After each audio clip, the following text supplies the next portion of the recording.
வாழ் வளமுடுங்க. நான் பீச்சில் பொரி வைக்கும் பாருங்கள், அந்த பொரி தான் செய்ய போகிறேன் நான். இப்போ வந்து ஒரு பெரிய வெங்காயம் எடுத்துருக்கேங்க பாருங்கள், அரிஞ்சு இதுமாரி உடச்சி விட்டுடுங்க. இதுமாரி குடமிளகா உங்களுக்கு வேணுன்னா போட்டுக்கோங்க 2 ஸ்பூனு, கேரட்டு ஒரு 2 ஸ்பூனு,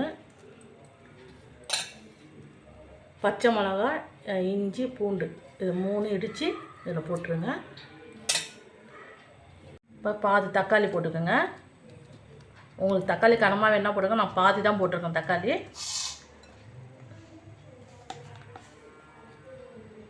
இதில் 1/4 ஸ்பூன் ஜீரகம் பொடி, 1/2 ஸ்பூன் மிளகு பொடி, மிளகாத்தூள் ஒரு 1/4 ஸ்பூன், காரத்துக்கு ஏற்ற மாதிரி போட்டுக்கோங்க. ஏன்னா நம்ம 2 பச்சை மிளகா போட்டதுனால நீங்கள் காரத்தை கொஞ்சம் குறைச்சியாக போட்டுக்கோங்க. நம்ம இந்த வெங்காயம் தக்காளிலாம் போட்டுருக்கோம் இல்லைங்களா, கேரட்லாம் அதுக்கு தான் உப்பு. ஏன்னா ஏற்கனவே பொரியில் வந்து உப்பு இருக்கும், அதனால் கொஞ்சமாக உப்பு போட்டுக்கோங்க.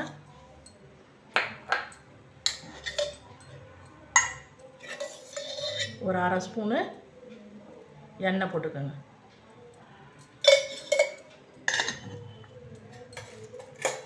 இப்போ மிக்ஸ் பண்ணிடலாம்.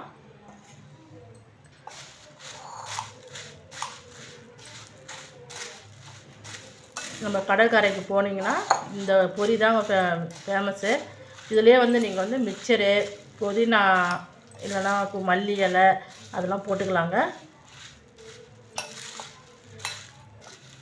இதில் வந்து கேரட்டு, வெங்காயம், கேப்சிகமு, தக்காளிலாம் இருக்கிறதுனால செம சூப்பராக இருக்குங்க.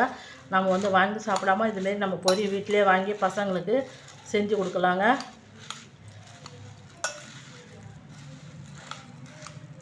காரம் மட்டும் நீங்கள் கூட்டி குறைச்சி போட்டுக்கோங்க. உங்களுக்கு எப்படி வேணுமோ காரம் அதுமாரி செஞ்சு பார்த்துங்க. ஒரு 1/2 ஸ்பூனு டமாட்டோ சாஸ் போட்டுக்கோங்க. கெச்சப்பு டமாட்டோ சாஸ் போட்டுக்கோங்க. உங்களுக்கு வந்து சில்லி சாஸ் வேணால் போட்டுக்கோங்க. நான் சில்லி சாஸ் போடல, இதில் காரம் இருக்கிறதுனால மிளகு, காரம், பச்சை மிளகாலாம் இருக்குதுன்னு சொல்லிவிட்டு நான் போடல. உங்களுக்கு வேணால் போட்டுக்கோங்க. பீச்சி பொரி ரெடி ஆகிடுச்சுங்க. உங்களுக்கு பிடிச்சிருந்தா லைக் பண்ணுங்கள், ஷேர் பண்ணுங்கள், சப்ஸ்கிரைப் பண்ணுங்கள். வணக்கம்.